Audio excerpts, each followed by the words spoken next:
I do believe. Oh, cool. We are live. We're doing it live.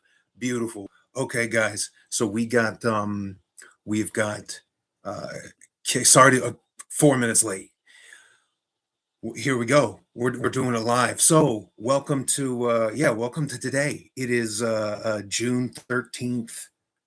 Um that's wild. Tomorrow is UFC Freedom 250. Now, so a couple, the things that I kind of want to touch on today. I forget what the hell I put in the stream. I think I want to cover UFC Freedom 250, just general impressions, like all the political stuff aside. It's happening. I have an interest. I like combat sports and whatnot. So shout out to it. Wanted to give a shout out to XRP and folks that are building community, because that is what is going to be key to exponentiate the value that we can create together. And then the other thing was Strike Perpetuals. They're doing it again.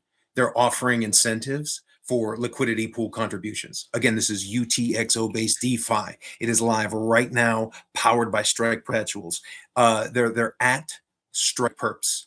Again, not financial advice, all this kind of business, but yeah, do your own research on that. And then lastly, the quality of our Bitcoin conversation has to get better, right? And but you know what? Rolling through these various rooms, it's getting there. For instance, that's what inspired the last thing, the Bitcoin DeFi. So the way that this is kind of generally working is the first hour will 1 to 3 hours. First hour would be kind of a guided, not guided, but like 2 or 3 bullet point things, and then the rest will be guided by whatever. It's either me rambling to myself on a flow, or we start cooking in the chats and in the various whatevers. The tech build out continues. Again, we're kind of at a mobile studio situation, so this is, though, officially our first concurrent platform stream. So we're live to YouTube, as well as Kick. So shout out to Kick. Okay, so Freedom 250. For if you don't know, MMA fights are happening this weekend, Sunday, live from Washington D.C. Speaking of bugs, right? So a word is people are worried about bugs and stuff. Shout out to Michael Chandler for just being cool with eating bugs. He's out there running. I've been trying to get my running, and man, like I've been eating too much salt. I've been inside. It's been whatever, but man, I'm starting to run. We got secret super athlete situation going on. So shout out though to Michael Chandler. Freedom 250, guys. UFC. What we are just looking at the main card. No disrespect to anyone that isn't, but yeah, like I'm just looking at what we got here, right? Diego Lopez versus Steve Garcia. We got Bo Nickel. I really have nothing to, but we'll get there. Bo Nickel versus Tile. Actually, fuck it. Let's just go through this. Right? Why preview the preview of the thing? Because the intention isn't to stay on UFC Freedom 250 the whole time, but the purpose of this stream is to create clay. I've been thinking about different, like what is it, and there's a notion just called creating clay, where you give yourself, sometimes if you're going to write, or if one is going to create, particularly with many things, but writing is an easy way to sort of speak through it. Sometimes you just got to give yourself permission to begin clicking the keys. I think Stephen King said that he had like a grandmother or something that used to pay him like a dime every story that he wrote, and so that got him going into this regular whatever, but he liked to write stories. And then throughout his career, the thing that he did is you sit down and you write, regardless of what it is, making yourself go through that daily practice of getting it in, which is also why, a couple of reasons, coming to you later in the day than I normally do. Typically it's right after coffee. But I think most people do have kind of a natural rhythm. And I like, sometimes you have a morning peak, have an evening peak. So this actually suits well. If we really start going with this, I have been considering a 3-hour block in the morning, 3-hour block in the evening or the afternoon. So this would be more in keeping with a 3-hour evening stream.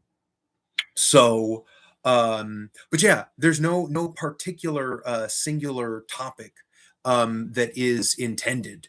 For this, we could touch on art, we could touch on culture, we could touch on the economy. I think it's very, very, very, very, very, very important. The fact, how like things like Bitcoin and XRP, shout out to the XRP fam, and these blockchain technologies, how they can be used to advantage the people, that are currently being really not served by just the powers that be, I think globally. But anyway, back to Freedom 250, to start this situation. Diego Lopez versus Steve Garcia. As I said, I don't really have anything for you. I would say I am more familiar with Diego Lopez. He's ranked number 2. This is a featherweight bout. Steve Garcia, number 9. He's going to be on the card for a reason. United States versus Brazil. Da-di-da, woody woo. But you know what, man? I think I'm probably going to lean Diego Lopez, because I believe he might have recently fought for the title.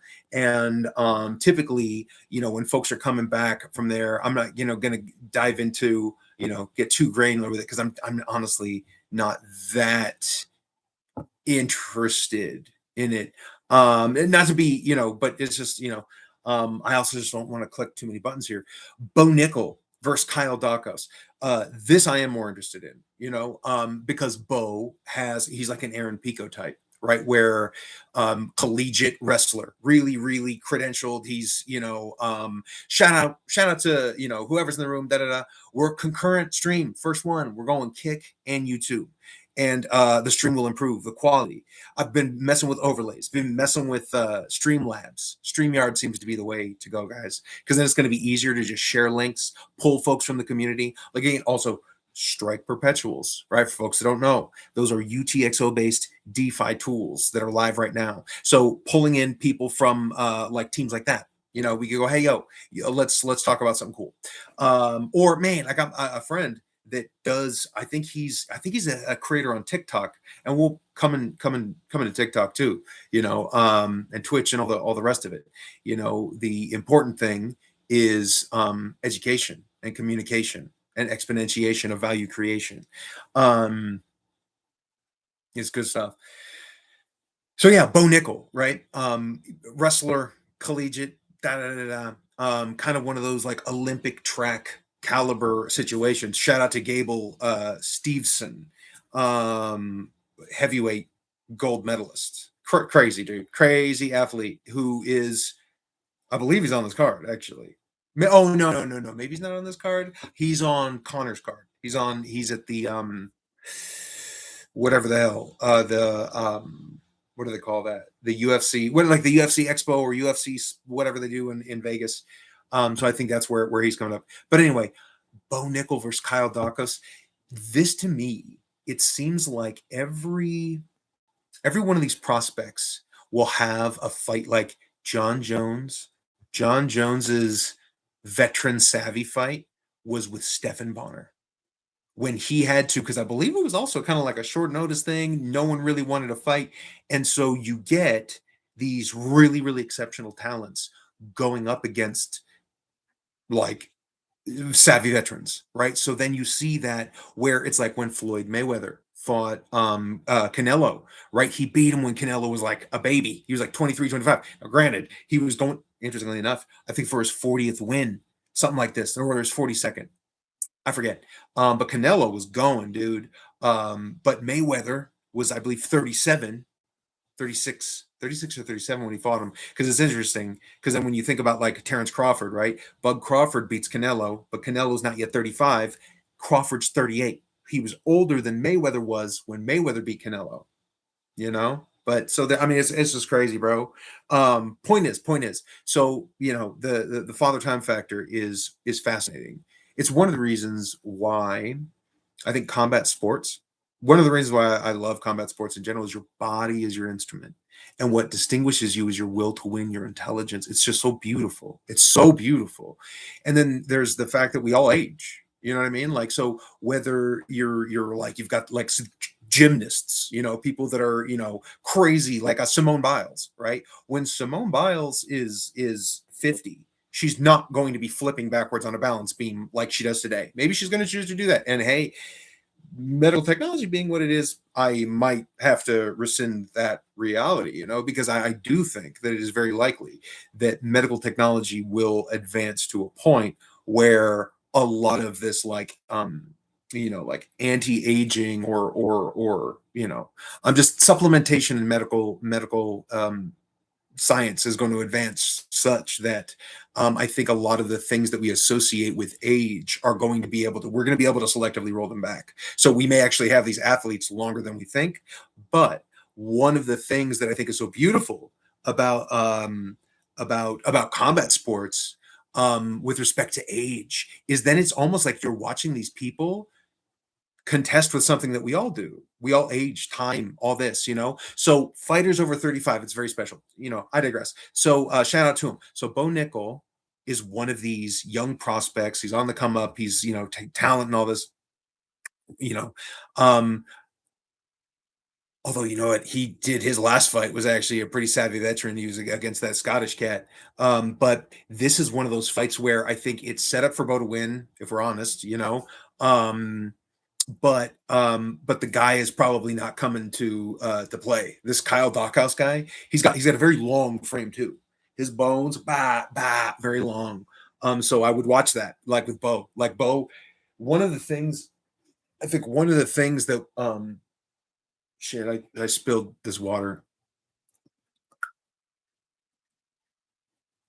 C'est la vie. One of the things I'm thinking about, like John Jones. Either way, so his bones are very long. His bones are very, very, very long. And Bo Nickel, when he was first kind of coming out, he got really into his ego. He got really into his head, and that is the one thing, is because a lot of people see so much of the promise and the potential in Bo Nickel, and in these most recent interviews, he's starting to call out like, "Oh, I'll get Chimaev, Kamzat, the guy from, he's a nightmare. He just was champion." And then you have Sean Strickland, right? And so now Bo is starting to like call out the champion and whatnot. And it's like, bro, you have a guy who has everything to gain. Could you imagine taking out Blue Chip? If Kyle comes out and says, "Oh, wait, scrat," and then takes the gold from the Golden Boy, and that's the rough thing about like an Aaron Pico. Aaron Pico had like golden gloves, like he did everything right, and he had really high level wrestling, and then they threw him to the Sharks, bro, and so for him, it's how his fluidity is linking with, because GSP, George St. Pierre, former welterweight champion and all this, he could intermix the disciplines with like flow between them and use them in their most advantageous moments. The link between the disciplines was smooth. Whereas Aaron Pico is like, I'm boxing, boom, boom, boom. So I'm moving like a boxer. And then I'm wrestling. Now I'm moving like a wrestler. And he gets caught going between these because he's gotten good at them as disparate disciplines, which is important. But then at the end of the day, when you're applying it in the cage, you got to weave them together. And so that's where like Pico's been getting caught. Is one, linking the disciplines. He's looking a lot better. But linking and then just over committing, getting over the front foot, all this kind of shit. So Bo Nickel, I would be wary of something similar with this Kyle Dockhouse, because the dude, not a lot to lose. He's got a weird frame. I'm looking at his length. He looks mean. He looks like he hits mean. And so, right, everything wins. So excited about that, but I would lean Bo Nickel on that.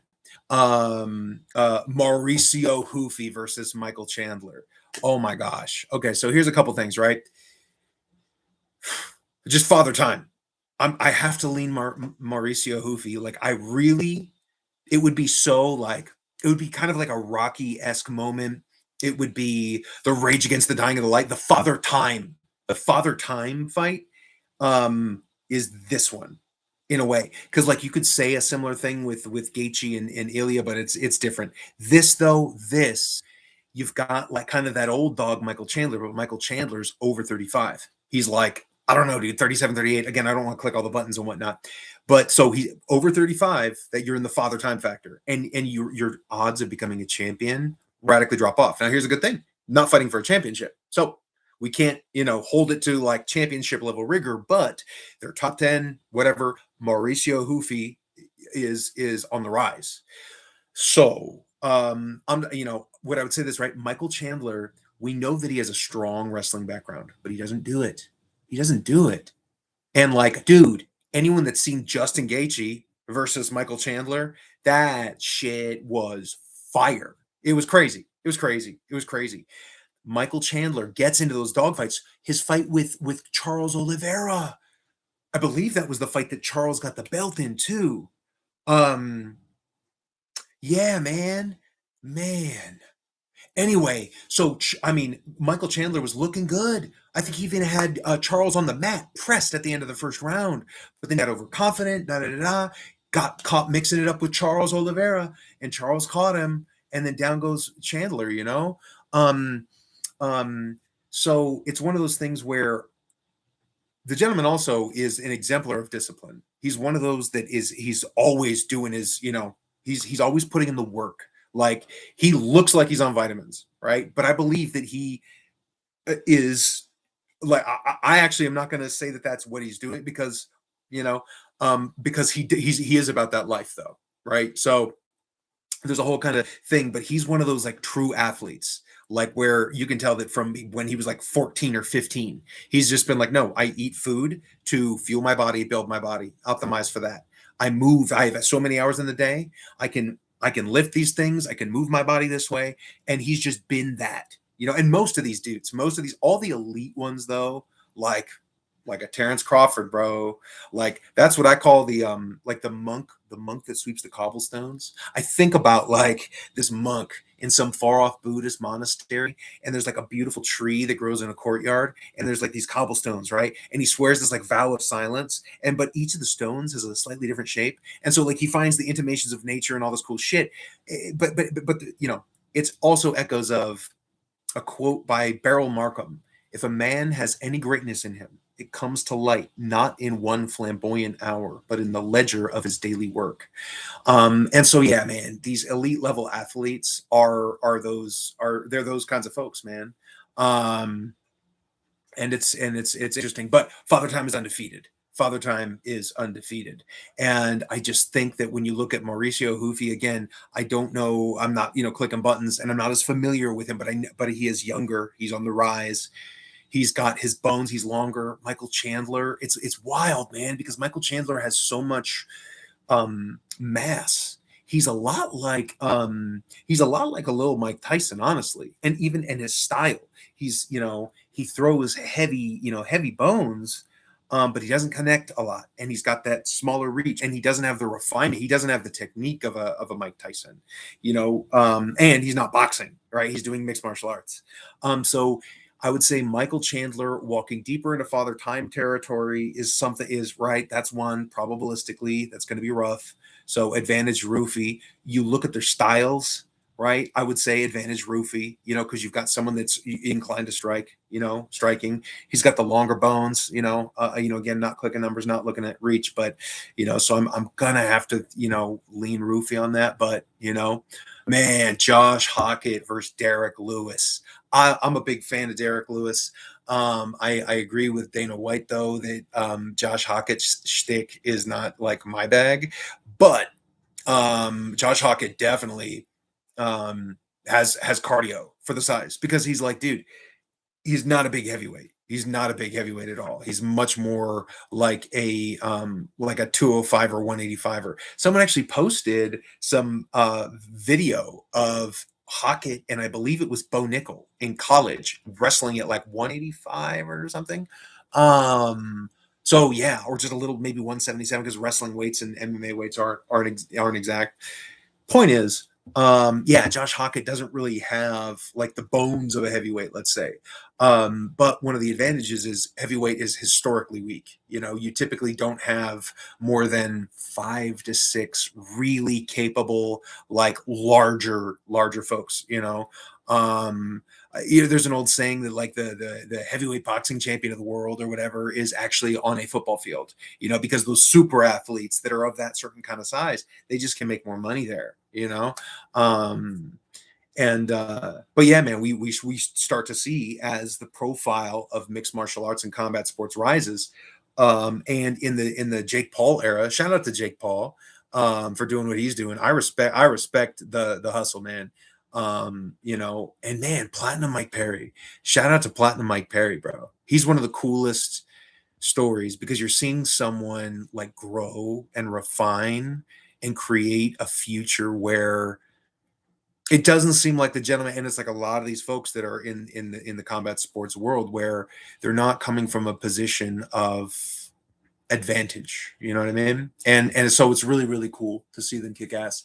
But yeah, so John and become smarter, you know, learn and grow as people. Josh Hockett versus Derek Lewis.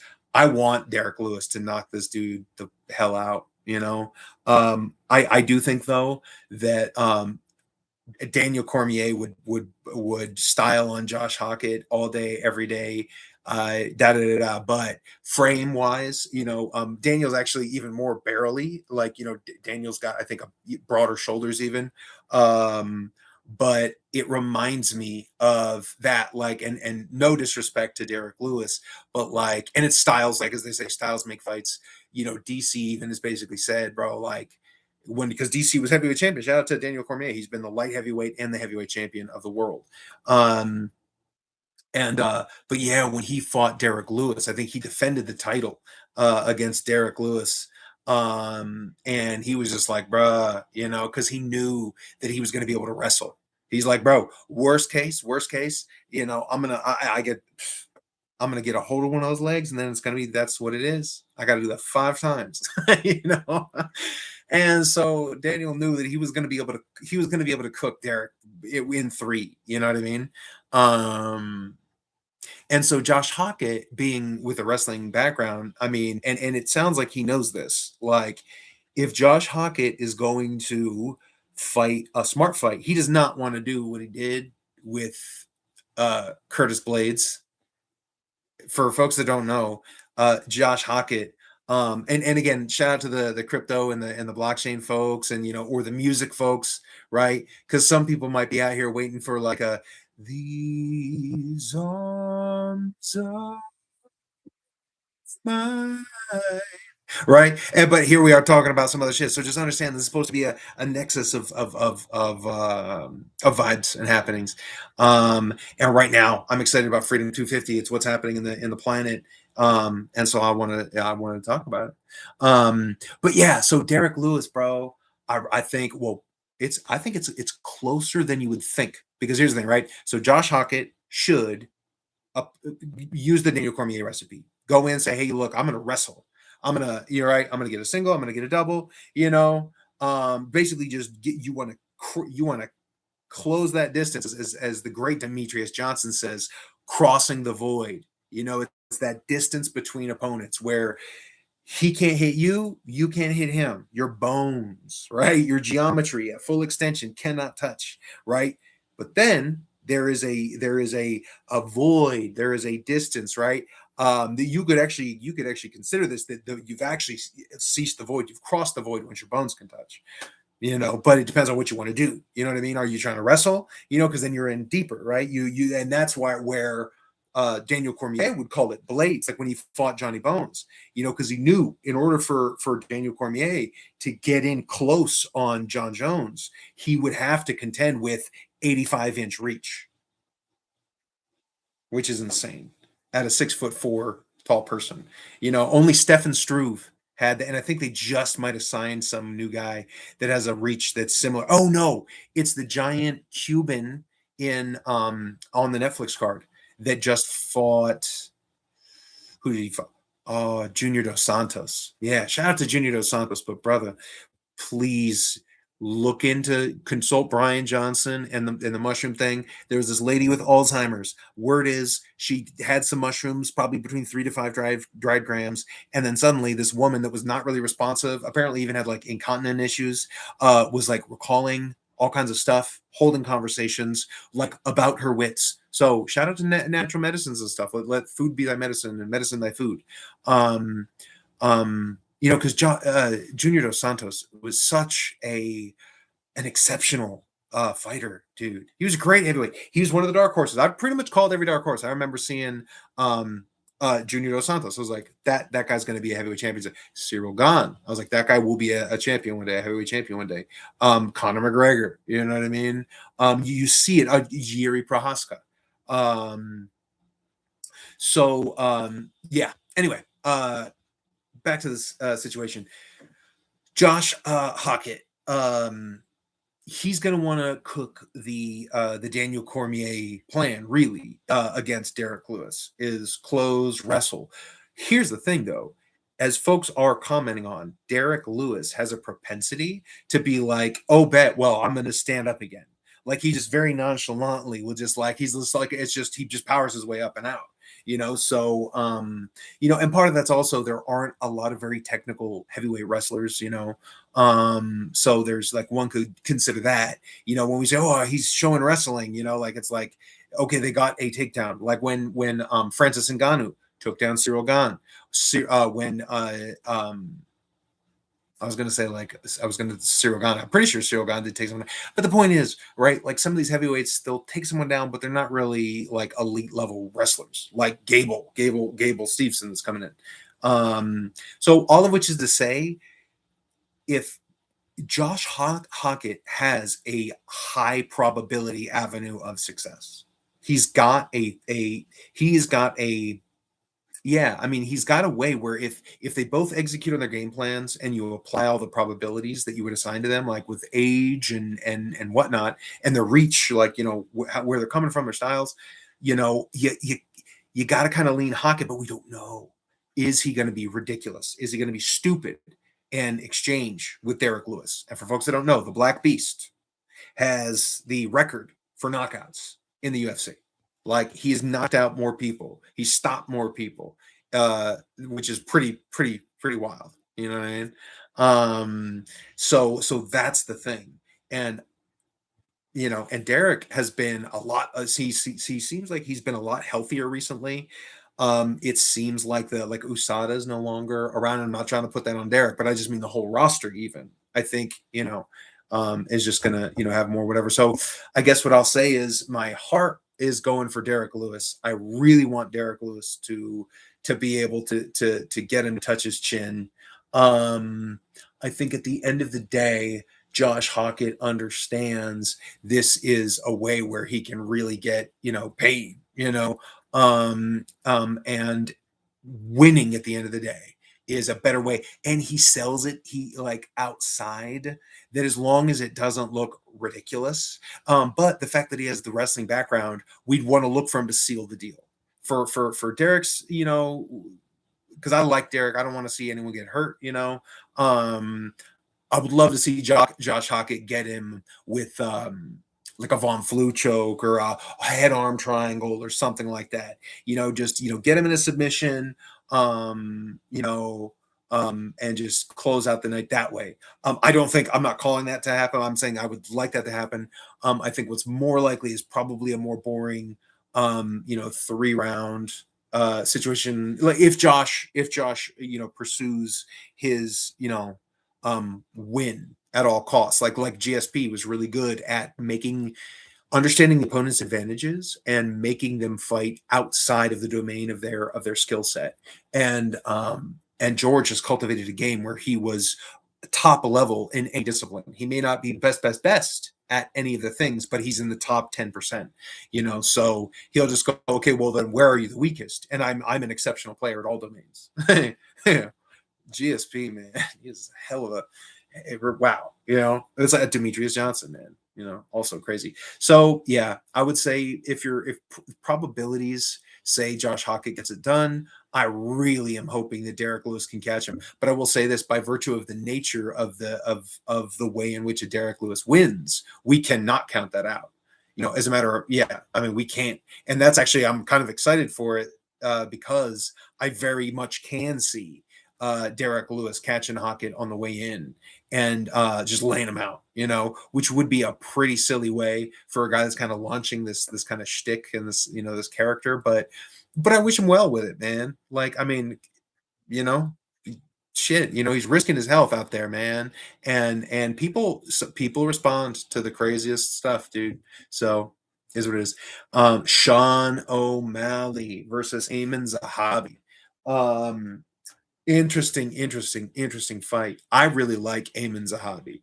Uh, I it's actually funny. His brother is GSP's coach, Faraz Zahabi, but that's where it's like that Zahabi is from, like very high level combat sports discipline, knowledge, understanding, and so very curious just to see how well he performs. I wonder why, like and again, not clicking buttons, not going looking, through their, the records and whatnot. But he is ranked number 6, so he's obviously had some success, and he's on this card, and they're polishing him up. I mean, they're giving him a real go, which is really powerful. Like if he capitalizes on this, if he can seal this deal, that's really big. I'll say this though, man. This is the kind of fight that from what I've seen from Ayman Zahabi, I think Ayman's going to be more inclined to strike. And that plays very much into Sean O'Malley's wheelhouse, and this is not a championship fight. And Sean O'Malley, what's really interesting is he's full dad mode now. Like he's even with things like, the greenery and whatnot. Like I don't, but he's been really like just like respecting his body and upping the just the professionalism of his approach as an athlete, because he's been champion. He knows what it takes to succeed. He knows how difficult it is to maintain, to keep it. And so I just think, and Sean might be younger than Ayman Zahabi.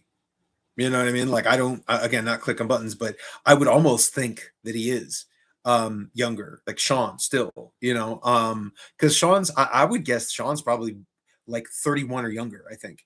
And whereas Eamon, I'm gonna guess is probably gonna be 33 to 34, So right there, like in his power band, like if he's gonna go for the title, he's still got a path, right? You get there before 35, typically, like before the end of 35, before you turn 36, hopefully you can fight for the title. Because if you're there, Klein, people are different, but just probabilistically, you can't say it was father time yet. You know what I mean? You should still have your skills. There's a sweet spot though, right? Where that young athlete, when your body is cooperating, but then you're getting better and better and better, as a participant. So, your skill and your knowledge increases, and there's that kind of maxing, and then you start fighting father time, and then that becomes its own really beautiful kind of interesting contest. But yeah, this isn't really so much of a father time fight. It's where are people, in the situation. Honestly, stylistic matchup. From what I understand, I think Eamon's going to be probably more open to striking than not. And that's going to play into Sean O'Malley's hands. And I would say, Sean has a pretty good opportunity to probably, seal the deal and shut it down. But we'll see, man, because I don't think Eamon's coming to lose, but yeah, it'll be interesting. And then, oh my god, okay, so this is the one that I think it's the people's main event, as they say. Heavyweight interim title fight: Alex Pereira versus Cyril Gane. But yeah, on the last one, I think Sean O'Malley is probably the one how I would lean. Alex Pereira versus Cyril Gane. So again, I called Cyril Gane as a dark horse, back in the day to claim the champion. I think he has been the interim champion. I think John Jones actually beat him, for it, and then defended against, Stipe, which is a good fight, or maybe that was a unification fight. I don't remember. But Jones beat Cyril Gane. So this is interesting to me. That that Alex has this opportunity to get his first heavyweight title, or the heavyweight title, from the same guy that John Jones got his first heavyweight title from. That is interesting. Man, I just think, and then for what Alex Pereira has done, guys, Alex Pereira, for folks who don't know, he was, I believe, a middleweight and light heavyweight champion in kickboxing. So, fought Israel Adesanya, Like they had 2 or 3 different kickboxing fights, and Alex basically won them. I think they had 2 kickboxing fights. Then they had did they have 3 fights in MMA? Either way. But finally, Izzy got one. But anyway, so Alex, he comes over, fights it at 185, gets the championship from an all-time great himself in Israel Adesanya. And then defends, looks like a total terror at 185. Do not know how this man made this weight because Alex Pereira is like 6'4". But he's long bones, heavy bones. It's just crazy what the guy, his frame. He reminds me, he's almost like a kind of that Anderson Silva frame, but a little bit naturally heavier even. And Anderson was like 6'2", Alex is like 6'4". And again, natively, just Alex has a bit of Anderson was still a little bit more long and lean. Whereas Alex Pereira at 185 was just fruits and vegetables, crazy discipline, and a lot of dehydration. But then he goes up to 205 pounds, and it's like, whoa, 20 pounds of water and not having any. Oh my God, becomes champion at 205 pounds. Wrecking folks, looking like a real problem. And what an achievement to enter that very distinguished company of 2 division champions, people that have been able to do that. We're talking about very few, like BJ Penn, Daniel Cormier, Couture, Randy Couture, John Jones, GSP, Conor McGregor, these kinds of folks. So Alex Pereira, and then wow, to be able to be the first guy that gets 3 titles, 185, 205, 265. And we're talking about folks that will cut weight to get down to 265. Could you imagine? Man. And this is a dude that made 185. So he's fighting Cyril Gane. Now, see, Cyril Gane, why he's so special is one, he's huge. He's a big dude. He's like 6'4". He actually, when he's sparring with Francis Ngannou, he makes it like when they're on the frame together, they don't look. He makes Francis look like more like a normal human being and not like a Leviathan. So Cyril is a very legit heavyweight, but he's also very fluid. That's where oftentimes, man, when you start seeing people that are have greatness in them, they'll have, typically they're going to be an exceptional athlete. That just kind of goes with all of these people really are typically very, very good athletes. But you see skill, which is obvious, they're going to be making the right decisions, their ring IQ, so to speak, their fight IQ, when they move, how they move, right? And then when you see that fluidity, how are they applying their technique? How are they navigating it? Like when you can kind of see how they're thinking. Oh my God. And when they make it manifest on an opponent, it's something special when you see someone special. It's like Conor McGregor. Watching Conor McGregor's early fights, bruh, I was like, woo. Have not seen someone that came with that kind of the way that he was flowing in his body, the kinetic linking, the way that he's able to express where he's coming from. It was like, it's like, wow, if he stays hungry, disciplined, whatnot, and he did, and Conor called his shots, all the way up, now, gosh, right. I'll leave that for a different video. He's not, but actually he's fighting like next month, huh? Like against Max Holloway. Gosh, legend. Anyway, so Alex Pereira, Cyril Gane. So Cyril Gane, man, moves very fluidly. Is the point there? Is for a heavyweight, moves really, really well. Talking about spinning back kicks. High. He's dexterous for a size. Now, but Alex Pereira, kickboxing champion, 2 weight divisions. So stylistically, they're both kind of what each other's looking for. Now, but Cyril Gane has fought at heavyweight before. He's used to that size. Now, Alex Pereira also, like you've seen some of some of this footage and whatnot, where he's getting touched by some of these giant people. Because again, if if Alex is he's a 6'4" dude, and he's like really, really filled out and whatnot. But he's in there. I think he sparred with that Cuban dude that has a reach that's like as big as John Jones. I think he even had an inch on John Jones, but he's a much taller person, so it just lets like the kind of freak of a skeleton that John Jones has. Talk about bones, right? He can put his bones places where folks can't, in a game of inches, so to speak. Um, so here's the thing, right? Alex Pereira on this night, and I think he might be the first to even try. I don't think that anyone else has even ever had the opportunity to try. Maybe no. I don't know if BJ ever fought for a title at like 145. So yeah, like I don't know that anyone has ever contested for a title in the UFC after having won. Also, there's people that never won anyone. I don't want to single him out, but like Diego Sanchez from back in the day. I think he challenged for the 55 and 45. But and maybe even 70. But I think he won the show Ultimate Fighter show at 70. Doesn't matter. Doesn't matter. Either way. But yeah, so no, I think what Alex Pereira is going to do tomorrow is really, really very, very special. And I don't know that it's ever been done, which is really great. And so on that, right, like it would just be the coolest thing to see happen, man. Or not the coolest, but like one of in combat sports and combat. It's just, it's beautiful. It's really, really crazy. And because it sets up the greatest of all time fight. Guys, the universe wants John Jones and Alex Pereira to fight each other. Yeah. Why? Because they were born within like 3 weeks of each other. I think they were born with 16 to 18 days, depending on like where on all the shit. But same year, so what it means is it removes the father time factor.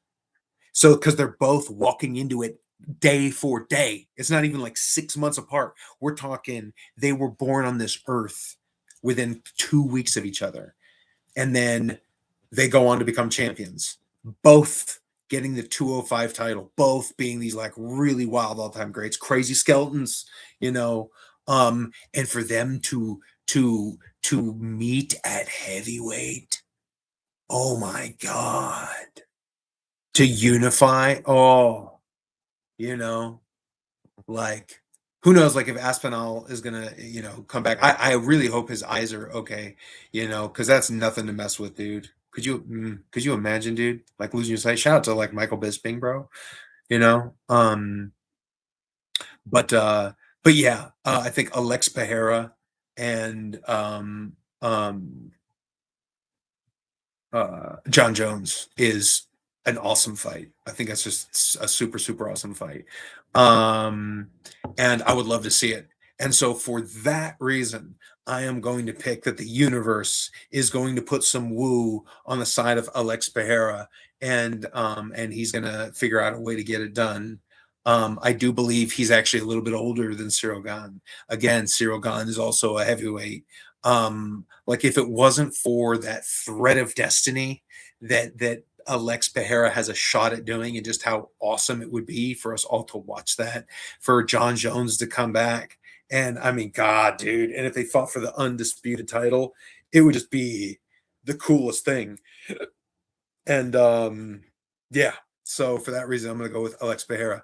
And then rounding this up, which is great because we're coming up on the end of the first hour. Then I'm going to pivot into the rest of the shit. We're going to talk about a little bit of XRP. We're going to talk about a little bit of Strike Perpetuals, and Bitcoin DeFi.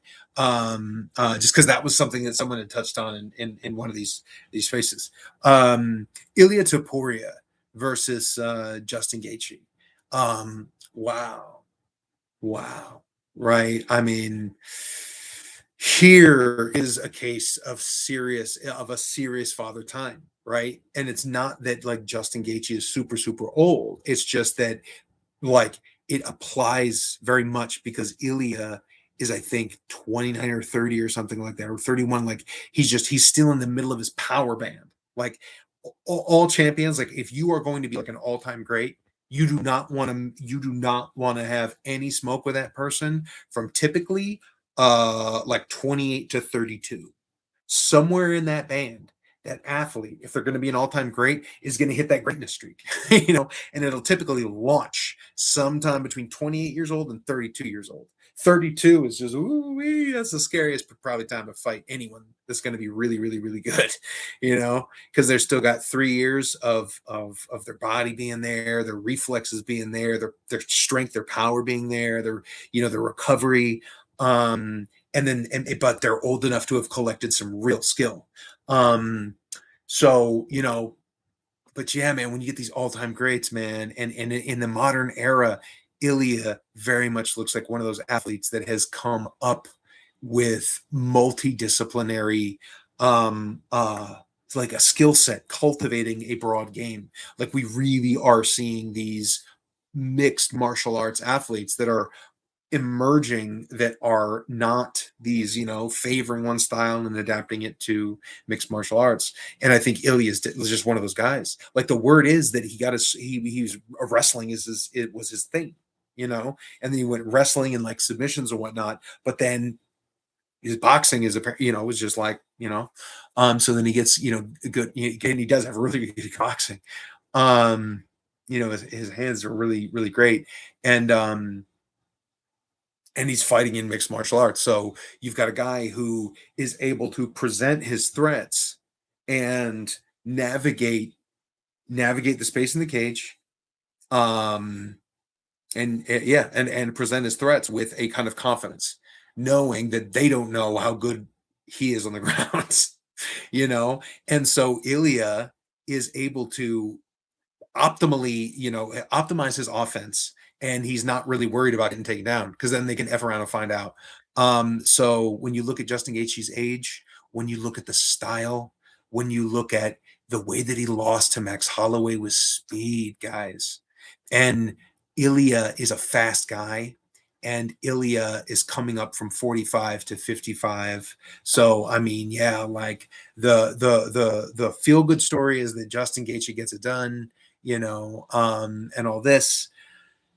And I want him to have a great fight. I don't, and I like Justin Gaethje, and I don't want him to get hurt, but it is just very, very difficult looking at the probabilities to see a world in which Justin Gaethje emerges as the victor. Now, that having been said, similar to the Bo Nickel thing, there is so much heat on Ilya. He really is getting the Conor McGregor kind of, rub up. Everybody's trying to, be about all about Ilya Taporia. And when his head is getting, and he's had some situations in his personal life. I hope he's all that is as good as it can. He's got babies. He's got a family, and he's moving forward doing his thing. And so that's very, very challenging for for an athlete and a champion. Which is why he stepped away. Which is why Justin has the interim title. But so with all that pressure and expectation on Ilya, that is one of those things that oftentimes catches up with greats, like when John Jones famously came unprepared to Alexander Gustafsson, and Gustafsson was ready to fight the fight of his life, and so Justin Gaethje, maybe I think he's 37 or 38. But again, we saw Terrence Crawford show you what a 38-year-old can do to an all-time great. Now, he had like just turned 38, but think about that though. That is officially, you're 3 years deep into father time territory. You're on the clock, 38, and you are fighting an all-time great in Canelo Alvarez. And Canelo was 34 or 35. I think 30. I think he just turned 35. Or was just about to. But the fact is, he is still, Canelo is still 35. I think he turns 36 in like next month or something like that. So yeah, Terrence Crawford has recently shown it is possible. And we know Bernard Hopkins, you know what I mean? There's folks that show it's the fruits and vegetables, it's the whatever. So it's not impossible for Justin Gaethje to, whatever. Justin Gaethje throws bombs, you know what I mean? So if he can connect, it's problems. For me, if I'm Justin, bro, it's an unfortunate situation, because you don't want to rely on your bones, like you want to be a master of your bones. Your bones are going to define your occupation of space, you know what I mean? And so when you're mapping the ways in which, like, where are you offensively and then defensively, right? The other thing is, ideally, you just aren't there when they're coming in. You are You aren't there to have that force expressed upon you, right? But the problem is, if the only way that Justin Gaethje is going right, like if he's not fast enough, and he's never really shown like a Philly shell, kind of like a James Toney inclination. He tends to be hittable. He tends to be hittable. So that to me means, and his style, here's the one good thing, it's not contrary to his style. You never want to take a fighter out of their element and say, okay, for this fight where it matters, change everything you've ever done. It's like, bro, how did you get here? You got here by being you. You have greatness in you. But I will say, for the old lion, bro, this is where it gets like, it's like that weird majestic human whatever. But it's like he's gonna have to like sacrifice, like he's gonna be his bones, because that's how you stop someone. Because if he's going to contact you, you go, the plan is then, I'm gonna make him hit my bones, bro. If you can keep your skull, keep your, get ready to interface with Ilya, get ready to catch it. You want to flow with it, and you make them hurt when you come back, where it, so closing distance, presenting offensive weapons without presenting classical holes, with like, which is so hard, bro, because Ilya's going to read the tape, but yeah, so it's like, it's a messed up thing, but I just don't know that Gaethje is going to be able to outspeed his way to keep him safe, because the other thing, right, stay all the way on the outside. But Gaethje has never been one to present threats with kicks. You know what I mean? He's not out there like Gaethje makes it a phone booth fight. Gaethje loves fighting in the phone booth. Unfortunately, Ilia Topuria shuts people's lights out in the phone booth. That's the nightmare spot to be with Ilia. You know what I mean? It's just bad. As a matter of fact, phone booth and intermediate distance, both are terrible places to meet Ilia. And that's the thing, is Justin's whole fight game puts him in Ilya's red zone, like in where Ilya's got problems to present. And so right, like if you can't be fast enough, bro, keep your bones in the way, and come with the fangs and the daggers, bro. You got to go full Reigns of Castamere. Who are you? The proud Lord said, right? Yeah, man. So yeah, I wish Justin the best, but at the end of the day, if you got to pick the victor, bro, you got to give it to Ilya Taporia. You know what I mean? So that's basically the first hour. So if you're here tuning in because you're more like, oh, like, is there like crypto centric? Is it going to be Bitcoin, XRP, Strike Perpetual, SpaceX? Is it going to be music? Is it going to be art? Are we going to talk about aliens or ghost stories, or like smoke shows? The one that did or didn't get away, time travel, physics. We could talk about it all, and that's the thing. We're not going to do that right now today. We're going to follow the whatever I said. Like, I want to talk about UFC. I want to talk about XRP and the community, because I was rolling through a thing and they were cool. Like, I personally don't hold XRP, but communities are powerful. So I'm going to pivot into that. So yeah, shout out to Freedom 250. I hope it's a really, like, all of the political bullshit aside, I hope that it is a successful event. I hope everyone's safe. I hope that the athletes are good. I hope people respect them. And that the weather holds, bro. Because I mean, dude, anyone that's been in DC, East Coast, it's hot and humid. Like, I'm grateful, bro. I've been in the woods lately. I've been enjoying more of the eastern United States. I got to tell you, I grew up more on the West Coast, but also when I was younger, I had time on the East Coast. And this is my first time kind of spending some more time over in that part of the world, like on the eastern side of North America. And yeah, and it's awesome. I like the trees, but the humidity, bro, that's not cool, right?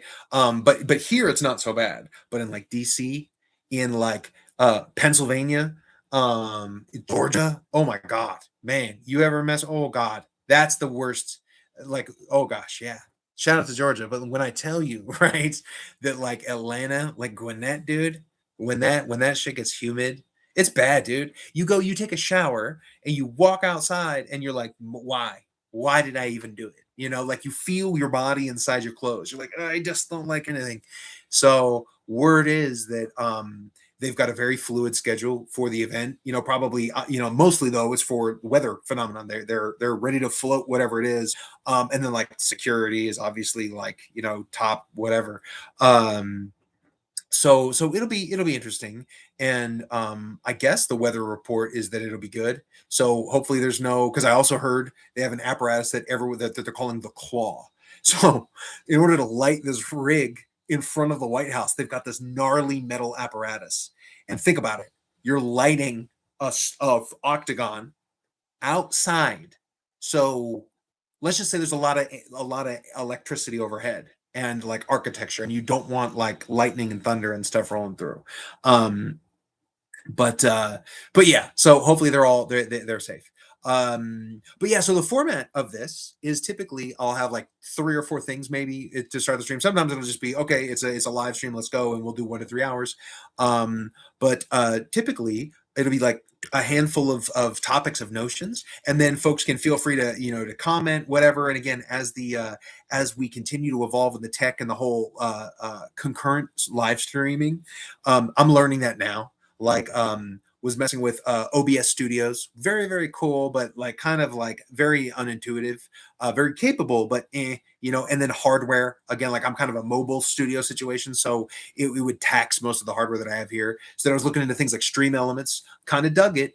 One thing though, the way that it like integrates with like YouTube and whatnot, I felt like it was harder to like set the stream. Like one of the things that I like about going like direct through YouTube, like this, and also we're live on Kick. Let's go. But I'm literally just using devices. I've got like on this laptop, I've got my phone. That's why when I'm going here, I'm looking what I'm, because I can't even really see the camera on the laptop, but I'm think I'm close to looking at the camera, and then I'll do this because this is the phone, the Kick, and then this is the laptop. So anyone that's kind of wondering what that's about, it's that this is Kick, and then this is YouTube. So yeah, but the goal here is to get like I like simple is better, but I do like the little box where it's like, oh look, and then you have like commentary, and then you get the fucking like the banner, and it'll be like, oh look at Cliff K underscore, is my Twitter handle. So yeah, please, oh, and like and subscribe, all that kind of jazz. But yeah, so as this goes, the daily, that's the goal, daily content, 1 to 3 hours. Today is the first kind of more evening block. I have been doing it earlier in the day, but again, so it's while tech and platforms. So we've got again Kick, we've got YouTube, Twitch. I think probably maybe Twitch will be one. I just started TikTok, but I'm learning like each of them has different shit, you know what I mean? And then and I've heard that like more than like 3 or 4 trying to concurrently stream can get a little dodgy. So StreamYard, I think that's really where this ultimately goes, because then sharing links to guests, so like one of the other things I want to talk about is Strike Perpetuals. I just want to give them a shout out. There's someone that's building on blockchain, UTXO based DeFi, powerful SpaceX support, guys. That's what's wild. Like, dude, get this. Coinbase was offering folks exposure to the SpaceX IPO, the pre-IPO, um, but not if you were in America. So it's like you could do it, but then it's just, and again, right? It's not Coinbase's fault. It's terrible laws in Congress and whatnot. It's crazy, dude. Um, but um, but the point is, DeFi and open source protocols are innovating to the point where now, literally, it's just unstoppably free. Got something like Strike Perpetuals. If you've got the assets, you've got the means. You're at liberty, bro. You just have all this freedom. So shout out to them. Because they're now supporting. You can get exposure to Bitcoin. You can get Cardano, Midnight, Nvidia, SpaceX, and a bunch of different things. And they're obviously expanding. I think Ethereum. They're expanding to Solana, of course. So they're just doing really, really good work. So I definitely wanted to bring them up. So yeah, pivoted that. Like just looking at the macro markets right now, 64,400 is where Bitcoin is. So shout out to Bitcoin. Doing pretty good there. Litecoin up $44. Let me see if I can actually pull up a coin market cap. So up 3% on the 24, and Bitcoin's up 1.6%. So just going to do a quick little kind of tour of the markets because I haven't even looked at them really much today. Ethereum's up 1%. 1,680. Shout out to the Ethereum fam. XRP, wanted to give them a shout out because again, like was rolling through different spaces and media highways and byways, and I saw a group of XRP folks and they were talking about some NFT project that they were doing, and it's like, yeah, and some like memes and stuff. And so yeah, so here's a we'll pivot to the XRP. So looking at XRP, it's up 2%, 1.93%. It's up $1.15. I think that that is a really, really strong level for XRP. I really do believe that that dollar level is going to be very, very strong for them. Because at the end of the day, and now this is one of the reasons why I personally don't hold it. Shout out to the 1 hour mark as well. Typically, first hour would be the topics that I come with, and then the rest would be guided by the community. So again, people could say, "Oh yeah, what about this? What about that?" And we'll roll through. But yeah, so XRP. It's the banker's coin is the TLDR on that. They years ago, blockchain's hitting the whatever and then Ethereum and is doing its thing and da, da, da. So basically XRP went to banks and they were like, yo, this technology blockchain is going to eat your lunch. Okay. So you either get your lunch eaten by blockchain technology or do you want to get into bed with us? Right. And then boom. And then you will have a front seat to that technology. And the banks were like, bet. So that is why I don't hold XRP because I'm trying to, right, like Satoshi Nakamoto was decoupling us from the influence of banks and just like big money and corporate and the suits and all this, what has really done a disservice to the people of the world, to global economies, but one of the things that I do like about XRP relative to say Ethereum and Solana have an infinite supply limit. That's why I don't particularly favor them, and they're EVM and accounts based. Now that's the problem with XRP. XRP is not a UTXO based blockchain like Bitcoin. That stands for unspent transaction output. That is a fundamentally different thing. The TLDR on that is basically the history of the blockchain has mathematical formalism and determinism.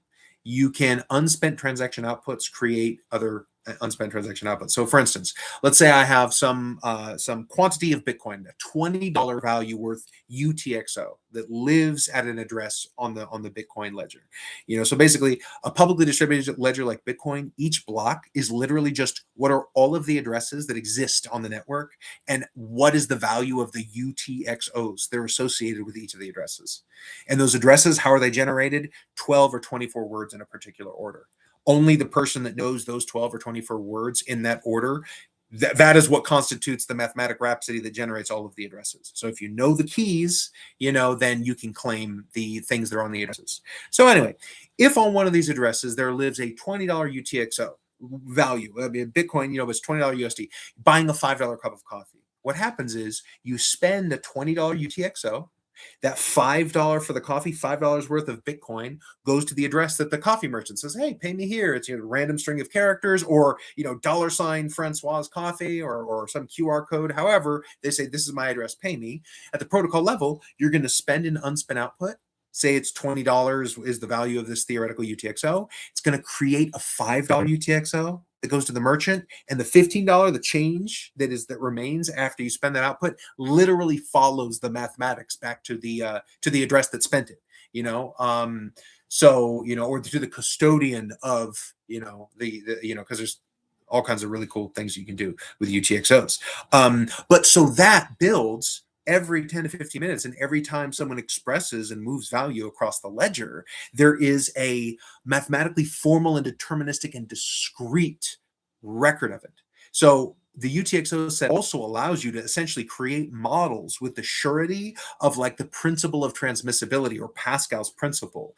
Whereas with an Ethereum or an accounts-based or Solana accounts-based blockchain, you have these accounts. So it just says your account is worth 1,000 units. And then you're going to spend 10. Great. Now it's worth 9,900. And so it's just this update of like basically a globally declared variable, which happens to be your account. So the problem is that balance is not a summation of all smaller values, like these unspent transaction outputs, like on Bitcoin or Litecoin or Midnight or Cardano or Monero or Zcash or Bitcoin Cash or Caspa or Dogecoin or PEP. It's, so yeah, So there's some of these trade-offs. So I don't like that about XRP. I don't like the bank. I don't like the banker situation, and I don't like the tech stack as much. So that's why I personally don't. That having been said, they have such a robust community, right? And are banks going to go? Oh, would we love if banks went away overnight? Or something like this? It's like great, yeah. I mean, like there's many things, whatever. But the reality is, if we're modeling, banks will probably exist in 5 years, 10 years, these kinds of things. And I am not going to bet that players that are capitalized to the tune of trillions of dollars are going to, not have a modicum of success with something like XRP. So, like a toxic Bitcoin maximalist might be like, ah, da, da, da, da. It's this is where it's like you're just choosing to walk into nonsense land, fairy tales and whatever. So you could do that, which is like a waste of time. You're choosing to be irrational in your modeling of reality, which is great. Don't expect to have any sort of, prognostications or forecastings to comport with what actually occurs when you're choosing to be ignorant of what is, what the current state of play is in the global regime, And anyone that's out there that's advocating for a maximalist approach for many reasons, it's provably not the way to maximize liberty and freedom, period. For many, many, many, many reasons. Like among them, you got a Michael Saylor, 850,000 of the 21 million unit supply using privileged capital instruments. Now you got BlackRock. You know what I mean? Like, dude. So if you're DCAing in only Bitcoin, you're just going to sign up for I will perform commensurate with Saylor's influence on this asset as well, because he's tapping it for liquidity and he's committed to paying out 11.25 or 11.5% for stretch shares. That is now an encumbrance on the Bitcoin network. Classically, originally, right, you release the network, anyone can input value into the network and everyone is enriched commensurate with their participation in the network. What Saylor has done is said, okay, well, I'm going to participate in this network, but I'm also in my own, private little whatever. I'm going to, now granted it's a publicly traded company. And again, it's a free market. He's allowed to do it. You don't have to like it. You know what I mean? But the problem is, right, it's American regulatory environment. Michael Saylor was also trying to get Bitcoin a privileged advantage, which is ridiculous. That'd be like trapping the people on the economic Titanic with BlackRock and the suits, playing capitalism with a 21 million unit supply and everything else is verboten. That's ridiculous. Whereas when you can arbitrage from the 21 million unit Bitcoin set to the 84 million unit Litecoin set, that is your huckleberry. So you don't have to go, like cash out to dollars, right? If you want to escape, Saylor, when Saylor's letting the price do this or whatever, and the suits are like, all right, high tide, but then when they pivot and they start, doing their extraction, how do you escape? Are you just going to go to dollars? That's ridiculous, right? Litecoin. It's an arbitrage layer, among many, many, many, many other things. And again, and maybe it's not, maybe it's Zcash, right? Or maybe you prefer Monero. Now, Monero also has an infinite supply. It closely tracks Bitcoins like this, but Bitcoin is a hard cap supply of 21 million. Litecoin, 84 million. Zcash, 21 million. Bitcoin Cash, 21 million.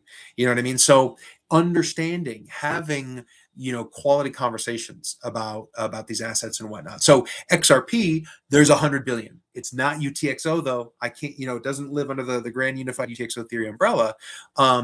But people will succeed. Capital will flow there. You've got these major institutional players that are obviously, allocating substantial time and attention to it.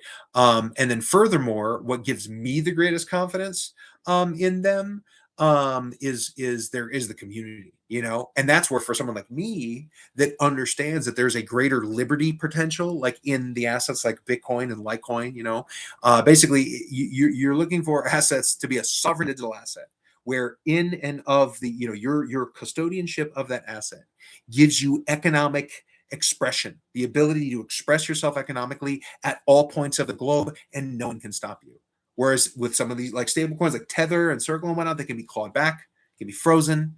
Some of these like Solana has a very, very small validator set. Something like XRP, like institutional players, you piss off the wrong people, They flag your addresses, right? There's different, trade-offs with some of these things, but with like a Bitcoin and a Litecoin, because they're accepted everywhere, there's so many crypto highways and byways and ways of expressing that value. Whereas some of these other assets, like like a Caspa or a Monero, even, does not necessarily have the optionality that these other assets do. But having robust, stable liquidity pairings, we're not stable, because you actually could have like a Monero and a Zcash pool if you want. But what you really want is either the ability to like atomically swap or, otherwise go from one asset to another. What's powerful about a 21 million unit asset and an 84 million unit asset UTXO based is you can keep the security assurances all the way through the value chain, through the expression, whereas like an EVM and accounts, you break it, you decouple it, you cross that technological Rubicon and that security paradigm risk and that custodianship risk. There's a lot there. And so like XRP, you do cross that.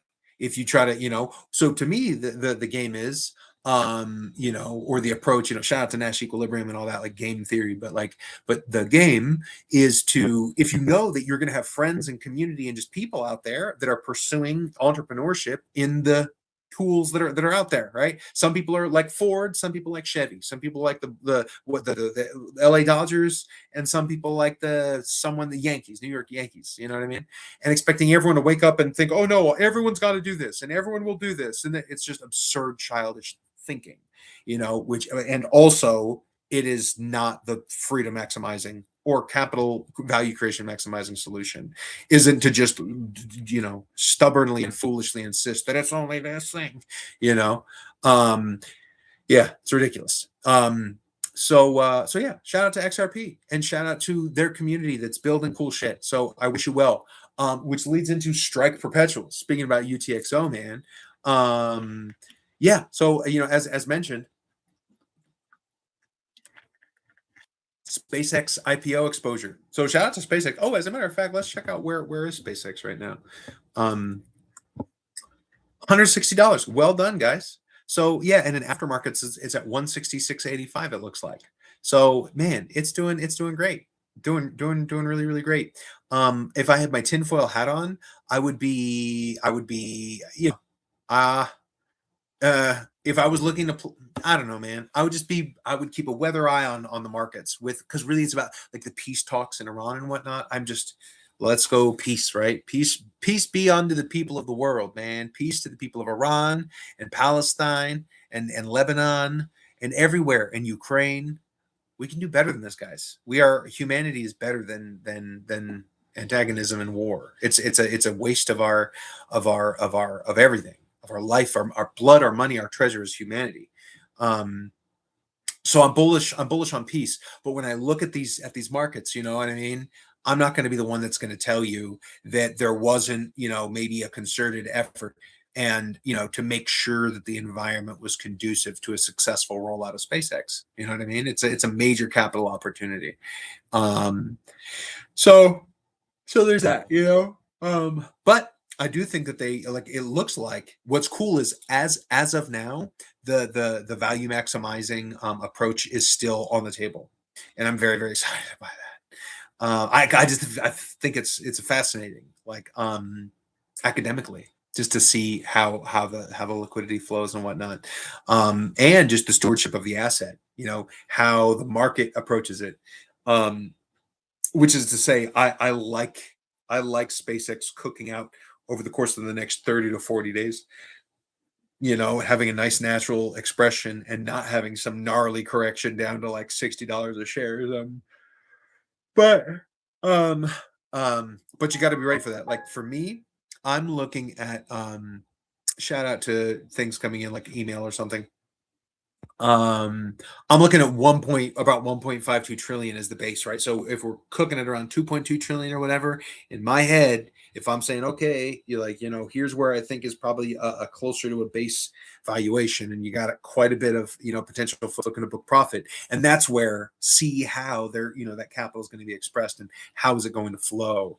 I think that's going to be, there's just going to be a lot to consider and look at there. But it's exciting. It's very, very exciting. And I think Clarity Act is coming, But yeah, so Strike Perpetuals, yeah, SpaceX, they had SpaceX exposure. The Aave, that's the thing today, man. They keep winning, dude. If I feel like Strike has an announcement of some cool shit that they're doing like every day.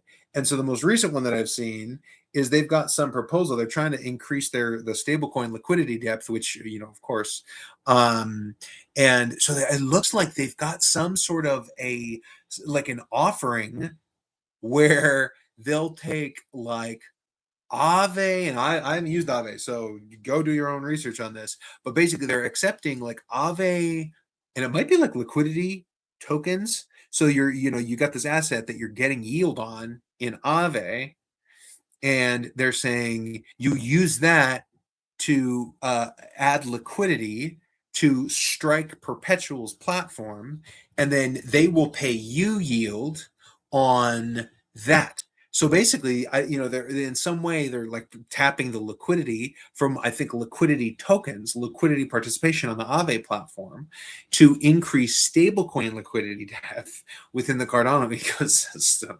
It's just it's really cool, because they're proposing, the value proposition is maintain your, the whatever situation you got cooking with Aave, and then, if you're not planning to sell it, then Strike is saying we're your Huckleberry, let us, choose to take maybe additional risk, and we will pay you yield on that, so we'll give you 12% on that on your Aave, like, and that's not it. Go do your own research. There was a number out of my ass there, but they've got like this whole double yield situation. So do your own research. This is obviously how like you have like terrible unwindings, but at least on the on like Strike as a token, and its tech stack is UTXO based.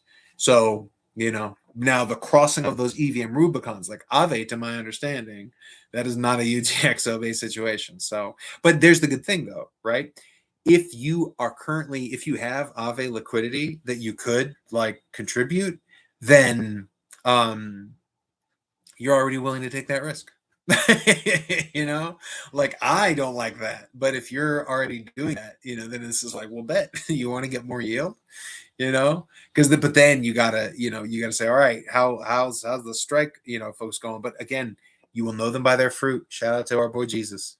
um uh they've been innovating, they've been honoring the opportunity, they've been showing up, and they know what time it is, bro. Like, play that long game. You're paying your bills, they're doing it the right way, where like a young scrappy startup, where people aren't like cashing out Lambos and be like, I live in Switzerland for 400K because some guy named Chuck pays my bills, and we just sell on everyone's head. Jesus. Yeah, no, Strike is actually innovating and paying their bills by being like relevant in the market.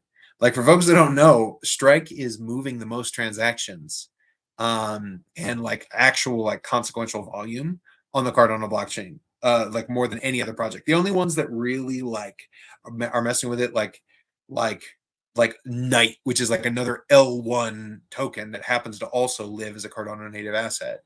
Um, and then you've got like Knight, you got SNEC, a major meme coin, so that just has typically a high volume, and then you got things that are like also inside cooks like Indy, shout out to Indigo, but if you Indigo protocols, it's funded by Cabal's situation, um, but yeah, whereas Strike was founded by a gentleman from somewhere east, maybe Singapore or China or whatever. I don't, no disrespect. I'm actually being, I know, but I'm being a little bit, because I don't know how he won, how he's, but shout out to Shan. Um, yeah, they're just doing great work. Strike Perpetuals is doing really, really good work. And like, yeah, like their returns on their stable coins, 22%. They're doing great, their stablecoin liquidity pool, which is, I mean, I modeled, one of these treasury thing, assuming 8% as a baseline, on 25 million ADA, so 8% of 25 million over years is 2 million, 8%, 25 million, 2 million ADA. So if you had 25 million ADA, getting yield on stable coins, things like Strike as a platform, and some of these other opportunities. Um, uh, yeah, you begin to create all kinds of cool flywheels. So yeah, shout out to Strike Perpetuals for doing just really, really, really good work, and getting cool shit cooking. And then, man, yeah, Bitcoin, the quality of Bitcoin conversation. I think that was the last thing. And honestly, guys, I'm at an hour 19 in. I want to, do 1 to 3 hours per each of these. Have been doing morning. This is, an evening. So I am not mad at cutting it short, and going about the evening, because it isn't really cutting it short, because we cleared the 1 hour mark. And if there was more hopping and whatnot, well, shoot, we got someone rolling through the room, so like we can keep it going for a little bit. But typically, be between 1 and 3 hours. So I'll say this, I'll land the plane talking about like better Bitcoin conversations, right? That's like a stand-in for just better conversations in general in cryptocurrency, because I think from a top level, some of the Solana meme coin casinos have really hurt like what the notion of what blockchain and cryptocurrencies are, um and and what they offer the people, of the world. I mean, never before has it been so necessary for the people, hope. I mean, the average American, for instance, can't afford an unexpected $1,000 expense. Could you imagine figuring out, like, am I going to go to college? Like, think about that. The economic value proposition of 4 years in, go on $50,000 in debt you cannot declare bankruptcy on, you can't walk away from, and living close quarters, and then got a piece of paper and a who knows what job market. You know what I mean? Whereas, as I've talked, before, and will definitely, many times in the future, crypto hope houses and hope hubs, I think are a great alternative model that is emerging as a viable path for young folks, to where they can start establishing equity in properties, they can avail themselves of entrepreneurship, they can help start educating, small businesses across America about the virtues and the value of integrating cryptocurrency and blockchain assets at the point of sale. And so there's just a whole series of valuable, productive conversations that are possible when we choose to be open to what reality is, to not go, oh no, I don't like it, I'm like a Max Kaiser type, I'm some toxic, like I somehow, I don't know, dude. What would Jesus do, right? Jesus probably isn't going to be like, you should just be an absolute piece of, right, and you should disrespect folks and just be ignorant. Man, certainly there is uncertainty. One of my favorite quotes from one of the most brilliant professors that I ever actually, you know, was one of my professors, not just the books and whatnot. He's great, man. He was great. He's a fluid mechanics professor, actually, and he was describing not the Navier-Stokes equations, which is how we describe turbulent flow. And they're classically very expensive calculations. They're yeah, and in this lecture, man, he mentioned that certainly there's uncertainty. So yeah, I mean, as a baseline, guys, saying, well, this is how it should be, and that's how everyone should be. It's like, bro, so you're just choosing to say people fundamentally just are going to suddenly not be human, right? Like, no one is going to wake up saying there's only one way, and you're going to get unanimous agreement, right? You notice how many religions we got out here? And again, some people are Ford cars, some people are Chevy cars. Some folks like Dodgers, some people like Yankees. Some people like fucking green, some people like blue. Who the fuck are you? Gee. So yeah, and by having better conversations, we also can start educating people about what best practices to avoid. Don't get yourself caught up in like a PvP community cannibalism. We're in the trenches, guys. And what was so sad, man, like Solana really did do this a lot, where people just accepted it. You know, it's like you could get rich, right? You just don't get, make sure that you're fucking over your friend before they get you. You know, it's just sad.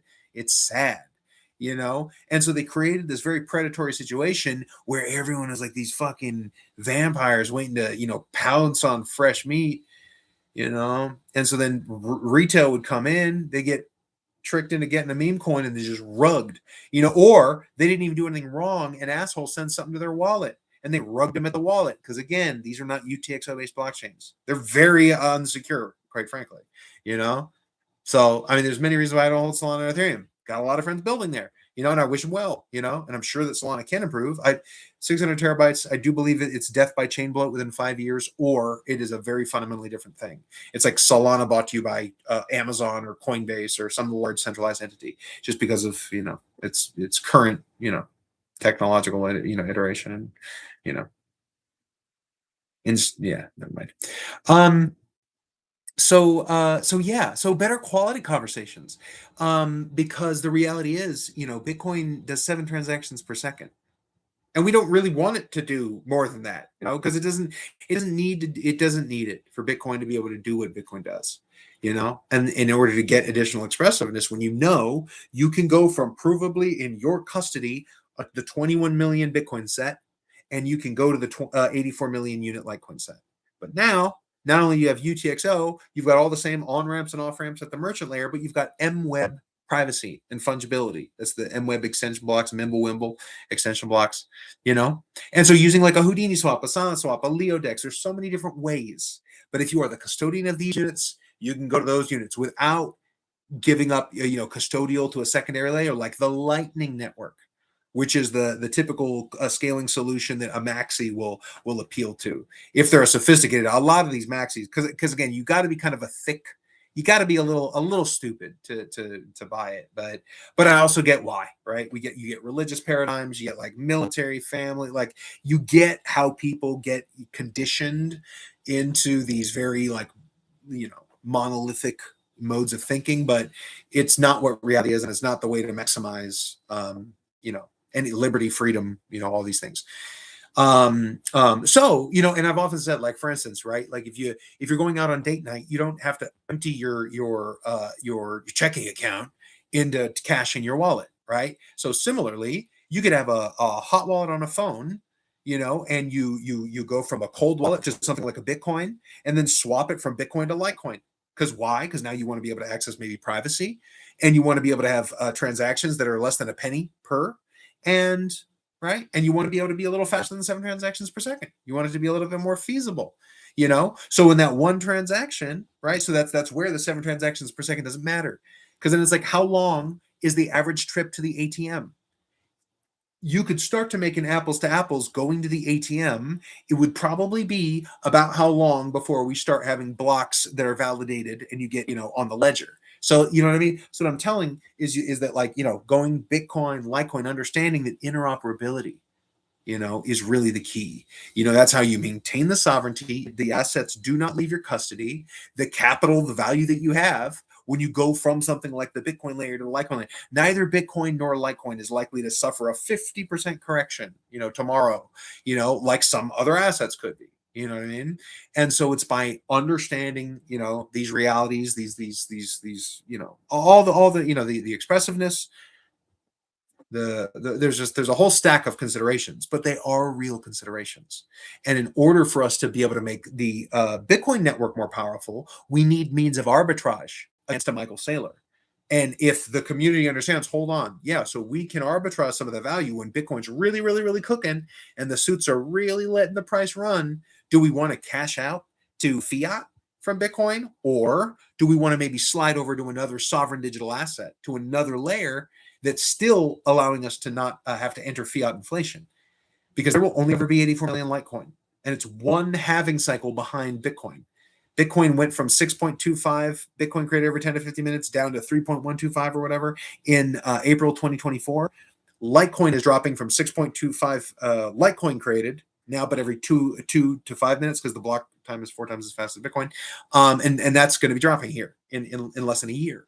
Or no, a little bit over a year. July-ish, I think, is when it's slated of 2027. So education is powerful and education is important, and Litecoin at the merchant integration, that's another reason why Litecoin, it beats out Zcash, it beats out Monero, it beats out pretty much any other like thing that they, that's why, honestly, like, of all of the assets that exist, I think Litecoin is the best positioned to be the decentralized freedom liquidity and freedom capital of the people of the world. We can flash honesty on the network. For every one Bitcoin, there's 4 Litecoin. Right now, you can buy 4 Litecoin for less than $200. So you have more people in your phone that could go to a centralized exchange, take 4 Litecoin, and move them from a centralized exchange into self custody, thus imposing honesty on the spot price. Because now these custodians, these exchanges, they have less float. They can play less, dashboard update and all this bullshit and settlement times. So that's powerful. And then unlike a lot of these other ones, it's accepted. Merchants are integrated, the centralized exchanges, gift cards, all of that. So when you look at Litecoin as an asset like that, to me, it's use it as that capital engine. Use that Litecoin to back whatever. You want to build something cool on the Monero layer? Great. You know what I mean? Now at least you have a nice capital engine that's growing and the whole community knows what time it is. We will all feed that Litecoin layer and express it where you want. You could even use that Litecoin layer with superior multiples because now we've turned it into the game that can't be stopped. There's opportunities, but none like Litecoin. I think Litecoin can be when GameStop started running. That's why I wanted the game that can't be stopped. It's that, and how did they, because the suits couldn't compete with the people. When the people started getting GameStop running and Roaring Kitty and all this in deep value and, Dogecoin, when that started running, what ended up happening? The capital class, the billionaires and the suits, they called the brokerage firms. They called Robinhood and they said, stop trading. Don't let them short GameStop anymore. Don't let them buy. Turn off the buy button of Dogecoin because the people are getting too powerful. That's what ended up happening. So think about this, though. Litecoin presents an opportunity for us to start something to run it up, and they can't stop it. There is no off switch like there was for GameStop or Dogecoin in the day, because now we've got a lot more of the crypto rabbit holes and horizons and whatnot. There's many different ways, and as we educate people about like Operation Litecoin Liberty, which is get 4 Litecoin from a centralized exchange, move it into self-custody. Just that alone, you're just doing a service to humanity. And if everyone started doing that, bro, that Litecoin price is going to start climbing and going. And it's right now, it's at what? Like, it's less than it's like $44 or whatever the heck. Bro, it's all-time highs it's around 420, it's like 386 or something like this. But like as a mind map for the community, I say, bro, $50 is really the diamond floor of Litecoin, which is why at 44 it's at an extreme discount. But yeah, you'd be like, we retake 50, we hit 69. Why? For the culture. Then 100. Why? Cause, right? Duh. Then 420, also for the culture. And then 1,000. 420 would be that's a new all-time high. And right, you get to get the flywheel spinning of celebration and joie de vivre and all this, and then the 1,000, so just that journey together will be awesome. But yeah, like that, there are more people that could become whole coiners relative to Bitcoin. You know what I mean? Like, again, we can flash a more honest network and a more capitally and a more representatively like participant network with a Litecoin set. And it's like, it's the only asset, right? It's the only one. All the other ones haven't been existing as long. They don't have a provable record of more than 14 years of flawless uptime. There's just so much. There's so much that commends, the Litecoin set. Yeah. So having those conversations, not only is it a great, arbitrage, I think it's the most complementary way to arbitrage against the Bitcoin set is, if you think it's high tide in Bitcoin, go ahead and scrub some of that value off into the Litecoin set, but also pay attention to the ebbs and flows on the Litecoin side. But again, it's just, it takes way less capital to move the Litecoin set relative to the Bitcoin set. There's a lot there, a lot of opportunity. And then when you start looking for, now you got Litecoin VM, where they're looking to build smart contract expressiveness. onto Litecoin. Shout out to those efforts. I think they're gonna do pretty well, and all that. But also Litecoin has the UTXO path on Cardano, something like the Bifrost Bridge, by Fluid tokens. That is, going to be introducing, Bitcoin DeFi, but really under the hood, it's UTXO based DeFi that can be adapted also for Litecoin and Monero and Zcash and Dogecoin and these things. So yeah, like the conversations get more exciting, they get more varied, they become real and rational, and they become more powerful. You can do a lot more as a global community when you allow yourself to transcend a limited vision of what Bitcoin is. Bitcoin serves as that cantus firmus, the layer, the firm ground, it's the ocean, it's the rising tide that lifts all ships. But the ways in which to express that capital, can be found in different ways. So basically, you're custodying something on the Bitcoin layer. You can make an expression of your ability to, do something. You can basically spend a UTXO on the Bitcoin side. You can express capital, and then the results of that, can occur in another UTXO-based blockchain. However, now you've just maybe become faster, or you've inherited privacy capabilities. Maybe you expressed UTXOs from the 21 million unit Bitcoin set to the 21 million unit Zcash set because you were seeking privacy. Maybe instead you chose to express yourself on the infinite Monero set, but again, it tracks very close to Bitcoin's issuance rate, all the way out to 2,140 and beyond. It's just it won't cap at 21 million. Monero will allow itself to go beyond that. So while Monero is theoretically an unlimited supply, it is a more rational inflation rate than the dollar by far. So that conversation begins to make Bitcoin more powerful. It's not only more true, but it gives people ways of going, oh shit, right? Because think about it, right? Here's another thing. Solana meme coin trenches, okay? One of the reasons why they exist is people are trying to turn $500 into freedom, okay? You're not going to do that on Bitcoin, right? Bitcoin, to double your money, if you put $1,000 and you want to turn it into two, you'd have Bitcoin at 120 grand, almost up to its all-time high for a 2x. Now, in traditional financial terms, 100% return is incredible. It's incredible. At the institutional level, like BoomerFi, 7% a year. If you're moving with size and you're returning a portfolio, 7% for 7 years is roughly 100% return on the portfolio. It's a little less, like 80 something, but that was one of these kind of mnemonics, So in that context, getting 100% return is exceptional. You know what I mean? But so when you think about this, right? If you got someone that's working at the Friar that's hoping that they're going to get a meme coin and they're going to get a 20-30,000x, that is I get why. I get why they may not be hearing the Bitcoin maxi saying, no, you can only Bitcoin. But then they're being rational and they do the math. They go, bro, I have $100 at the end of the month. I'm flipping burgers at the Friar. I pay my rent too damn high, and then, gas in the car. I got $100, right? Yes, if you just DCA that into Bitcoin, it's going to help you escape inflation with that portion of your whatever, but you're not going to get financially free. Not with that alone.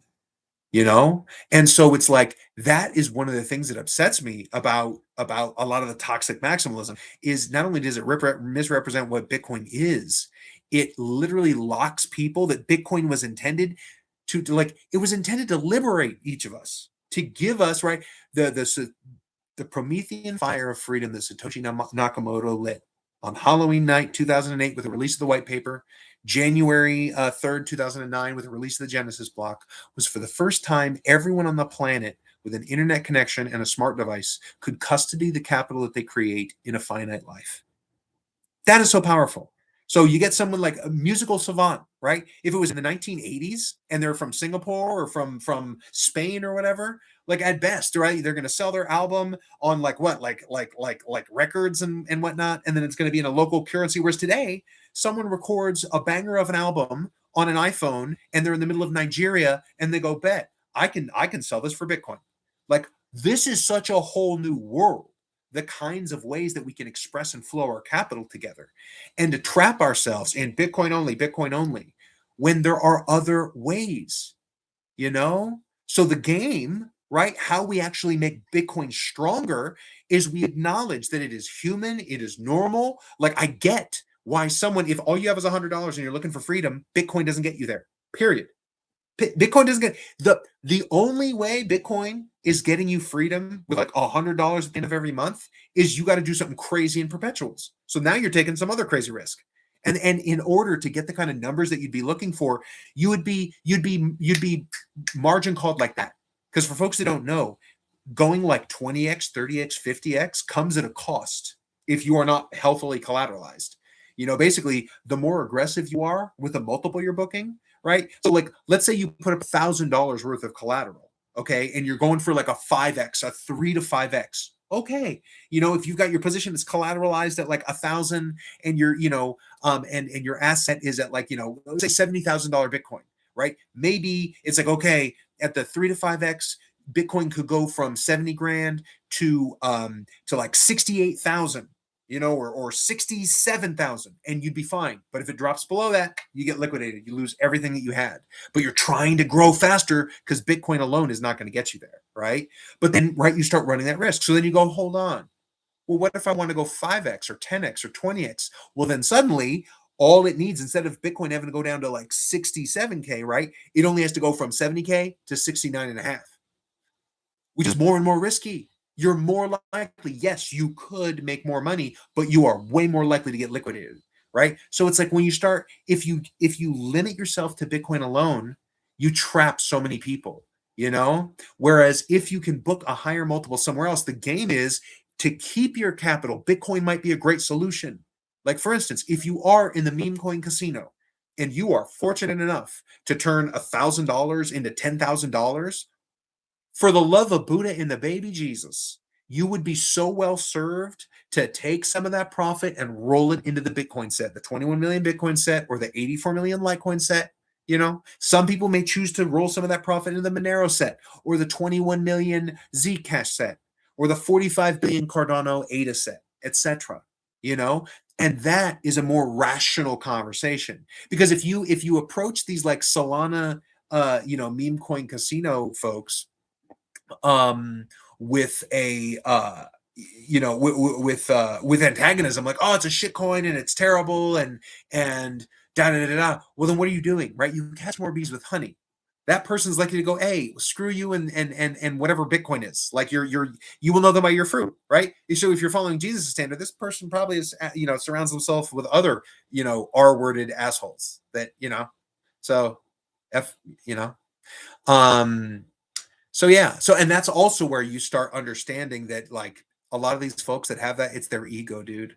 They just want to have something that now they're on a team and they can just like they can just pretend like a sky daddy, like that they somehow have a right to be as ignorant and stupid as they are. You know, it's people are silly and limited, dude. Yeah, and it's so, man, and it's crazy too, because there actually is there's a religious contingent that has found its way into Bitcoin. Basically, long story short, people that were religious, you know, got exposure to Bitcoin, you know, like they do, you know, wealthy people do, da da da. But yeah, like there's a little bit too much of this, like, you know, blind faith. You know, faith is belief in the absence of evidence. Faith has no business in Bitcoin, none. You know, now granted, I'll take that back, because I do believe, like if I was running a church, I would absolutely be like, yeah, bro, don't tithe me in blood money like the dollar in the fiat system that da da da da. You know, at my church, you can go ahead and tithe in Bitcoin or tithe in Litecoin or tithe in, right, these assets that are of no nation and are for all nations. You know, but what I mean is that ignorant approach to the markets, to each other, you know, to the opportunities, you know, to rush to judgment, to be like, oh, that person's bad, they're a piece of shit, they're a shit coiner. Like literally the toxic maximalism, that is their terminology. They believe being terrible people is the way to go. Is that what Jesus would do? Is that how you teach people? No. So right, so you're seeing like a lot of charlatans and false preachers and shit. You know, you're serving an ego. You know, you're buying someone a private jet. You know, by a creepy guy with Kenneth Copeland or whatever. I mean, he's just creepy, dude. He's good. He's creepy. But anyway, but yeah. So better Bitcoin conversations is very important, because it's what makes Bitcoin stronger. You know, if we actually meet people where they are, meet the market where the market is, it allows us to have those conversations so we can understand, okay, well, what is the trade-off there, right? Your meme coin, sure, you might be able to get that 10, 20, 30, 40x, you know.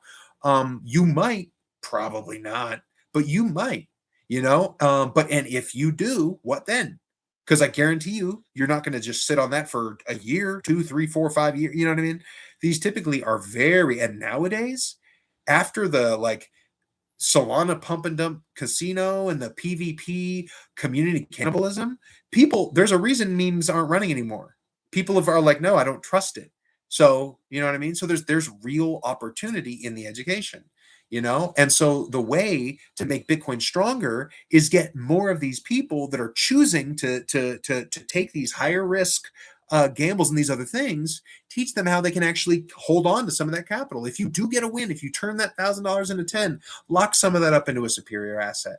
That to me seems to be a much more productive conversation to be having with people in different blockchains outside of Bitcoin. You know, I love Bitcoin too. You know, I mean, that's where I, you know, where I sort of started, you know, my situation, like in the space, like many people, you know. But now, right, like it's crazy how fast time goes, because yeah, you know, it's been a minute, right? 17 years. um yeah. So yeah, Bitcoin's powerful, but in order for it to be able to actually live up to its promise, we got to get smarter. Because look at what Michael Saylor's doing. Michael Saylor's doing like his version of, you know, that, but like on the fiat side, you know. So yeah, you know, it's in the same way that every small business in America, you know, or around the world, if you denominate your profit and your plenty in US dollars and you're holding on to dollars, to, you know, to whatever, you've got to outrun inflation, you know.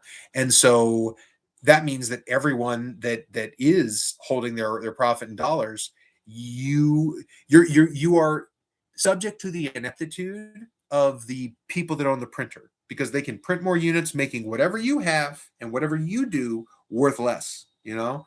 um Bitcoin, you know, allows us to escape that. Now, Michael Saylor has aggressively acquired Bitcoin and is now saying, hey, I want to have a fiat type, you know, I want to start guaranteeing revenue and da da da da. And at the end of the bottom of my pyramid is I'm going to have Bitcoin backing that up. Well, suddenly then we have a major participant in the Bitcoin network that is considering Bitcoin as an asset, as a liquidatable asset to service revenue flows and stuff, which is again not what the Bitcoin protocol is built to. The Bitcoin protocol is built to enrich participants in the Bitcoin network, not to fund a fiat industrial complex on Wall Street, you know, that furthermore aggressively outcompetes the retail class with institutional privilege and borrowing advantages. I mean, it's really, you know, it's a free and fair market. So I'm not going to sit there and go, oh, Saylor shouldn't, like, I mean, well, maybe he shouldn't, right? But at the end of the day, I'd rather a free market. I would rather Michael Saylor be able to create MicroStrategy and Stretch and Strike and Winter. How many people know about that?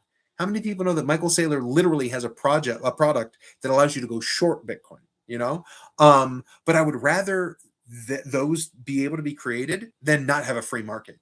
You know, but therein lies again another reason why we need better conversations. We need to be able to talk about how do we use Litecoin to literally arbitrage and hedge against Saylor's influence. And Saylor's not alone, you know. So these are the things, you know. Whereas again, if you're a toxic maximalist, you're just tucking yourself in with Saylor's ineptitude. So just like the dollars and the Fed and whatnot, you're gonna say, all right, I'll go on whatever ride Saylor takes me on. Yeah, he's gonna print, but I'm gonna choose that's the only boat. All my eggs, this basket. You know, that's ridiculous. That's not a maximized approach. Um, yeah, you know, and again, you know, DCAing into Bitcoin alone is not an invalid approach. It's just, you know, it's not the one that's going to get most people there. You know, now granted, if you've got a salary, you're making $350,000 a year, and you're smart with your whatever, and you got 120K, 200K after expenses, then yeah, dude, just yeah, you'll be fine. Just DCA just into Bitcoin, bro, because you're moving with sufficient size that you're going to be able to acquire enough, and you'll figure it out. You'll be in a good spot. But the average person is not. Remember, average American, less than $1,000. You know, it is hard in America for most people. It is a very unhealthy. I mean, they're lying. Anyone that's saying that the American economy is great, only 10% of the population participates in the S&P. So just because the S&P and the stock market's doing great, that's only 10% of the country that is exposure. The rest of the country, why is it that people that are 40 and under globally aren't having children? Because they're being responsible. Because they don't want to have children that they can't afford to feed and clothe and house when it's hard enough to keep a roof over one's own head. So yeah, these folks are lying, and we need hope, and hope is in these instruments and assets. It's why I spend so much of my time advocating for, educating, all of this stuff, is because it's important. I truly believe it is very likely the last peaceful free market solution that the people of America have, for instance, to enforce greater like liberty and justice for all, to deliver on the notion that each of us has an inalienable right to life, liberty, and the pursuit of happiness, and all these things, you know, because we're certainly not like Elizabeth Warren isn't getting it done. Mitch McConnell isn't getting it done. Chuck Schumer isn't getting it done. None of these career politicians, none of them. You know, and then even ones that whose hearts seem to be in the right place. Whether it's like a Ron Paul talking about like getting off the auditing the Fed and the Fed, all this, or if it's like AOC and Bernie talking about like healthcare and like education. Hearts are in the right place, but they're not getting it done. So, and then we start saying, oh, it's all theater. You know what I mean? And then now, as we've gone more and more, we just see the corruption of money in our system to the point where it's just right. It's no longer, you become complicit in your own slavery when you start saying, oh, it's this side or it's that side or it's this color or it's that color. That's all divide and conquer tactics, man. And so when you realize, whoa, they really got us doing a number on each other over money, dude, money and power, And so therein lies the way that we solve it. We get better money, you know, we decouple money from state. We create healthier communities, healthier businesses founded on this better money, you know. And again, one of the, I'll often say there's something about the definition of a currency, like what a currency is, that I love almost as much as Bitcoin. And it's that there is no part of the three fundamental things, the three fundamental qualities that define a currency that imply the necessity for the existence of a centralized actor or entity, like a state issuer or a bank. All the three things that define a currency are a mutually agreed upon medium of exchange, a store of value, and a unit of account. If you have those three things, you have a currency. Bitcoin is one of those things that fits that. Litecoin is another one, because, incidentally, they're also sovereign digital assets. Also has three fundamental things that define it. You got to have a hard cap supply, which institutes the gold condition. So as it gains in adoption, you get supply and demand that starts happening. Right? You get an asset, there's only 21 million of them or 84 million of them, what have you. And as people say, hey, I'll participate, I'll get a couple of those units and whatnot. Well, suddenly, no one has a printer to create more. Protocol says this is the rule to which we all agree. So you institute the gold condition. It's brilliant. And even then, there's advantages because you can calculate exactly 21 million, 84 million. You don't know how many ounces of gold there are on the earth, right? We know it's scarce. We know it's finite, but we don't know exactly how many ounces there are. So there's many pieces there. But I like to call it the gold condition, is that first thing for what defines a sovereign digital asset. The three things that define an asset that can be spent on all points of the globe, anywhere with an internet connection and a smart device.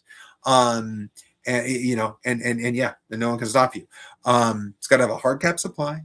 It's got to have a UTXO basis, and it's got to have global decentralization and distribution of the validation and consensus mechanism, and the publicly distributed ledger associated therewith.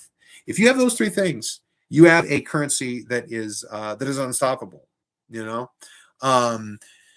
Or at least sovereign digital assets are going to have those three qualities, right? And there are some that could achieve it, like CASPA, right? CASPA does have a hard cap supply. It's got a UTXO basis, but it doesn't quite have global decentralization and distribution. It's not sufficiently decentralized enough to really say that there are no doors you could knock on. There's no, limited validator set that you could stop. Whereas like for Bitcoin, right? You can spend the Bitcoin anywhere, and people are going to work on validating your right to make that transaction happen in Australia and Canada and Texas and Norway and Sweden and Chile and Argentina and Brazil and Singapore. It's everywhere.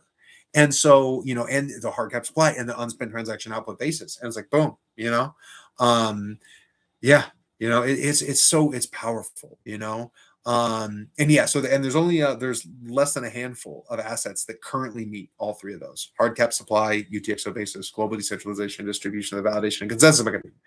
I would say Bitcoin, Litecoin, Cardano, and then you can kind of bootstrap in Midnight, and that's probably, it's hard to venture too much further outside of there. I would, Zcash, Bitcoin Cash, are kind of, I would say, at a tier that are at least in the orbit of that conversation, because they have a hard cap supply, UTXO basis. They just got to work on the adoption, the global decentralization and distribution of the validation and consensus, rather. So it's, a different kind of adoption on the infrastructure side. But it could get there. Yeah, and then Monero can't, because the infinite supply, but it's like so close, because again, it's very, like, the reality is it'll track close to Bitcoin's issuance rate. So like you could get really close. But yeah. So shout out to it. Yeah, about hour 55 in. I feel that's good. Was gonna kind of wrap it up. Saw people rolling through the room, didn't want to necessarily, stop it if people were enjoying the flow and what we were just kind of vibing on. So yeah, so I'll land the plane on that. Is gonna continue to innovate. Shout out to StreamYard. That seems to be the way. Shout out to Kick. Shout out to YouTube. Shout out to the cryptocurrency community. Shout out to Strike, not Strike. Well, yeah, Strike, but like UFC, Freedom 250. Shout out to Freedom, or Peace, rather. Peace in the world, man. Shout out to the, peace in Iran, peace in Ukraine, peace in Lebanon and Palestine and Israel and all around the damn world, man. Let's get, Russia. I mean, Jesus, it's crazy, bro. Yeah, we can do a lot better than we have been doing. So yeah. So shout out to everyone that's building, leaning into the better angels of the nature, silver linings, and all that. And with that, I think I'm going to end it there. So shout out to the Kick fam. I'm gonna call it. I'm gonna close that stream first. And so here we go. Let's see what this looks like. Boom. So ending the stream there on Kick. Bang. So there we go. We stopped the Kick stream, and now we're going to do. I'm gonna go here. I'm gonna go there. I'm gonna do that. Bow. And then I'm gonna do this, and then I'm gonna click another button. Then I'm gonna do that, and then I'm gonna do that. Then I'm gonna do this. I'm gonna read that, and I'm gonna go like this, and I'm gonna hit that button. Then I'm gonna press another button. And now we just got YouTube. And then I'm going to bid y'all adieu as well. Different quality, looks better on the phone. I'm going to tell you. I wish y'all had that. I was looking a little bit sexy. I was looking a little sexy on it, but hey, I digress. So guys, cheers out there. 2 hours deep. I think I'm going to call it. Again, typically I would invite folks, to contribute to the chat and whatnot. This is the first kind of evening block. Shout out to it. Keep on rocking in the free world.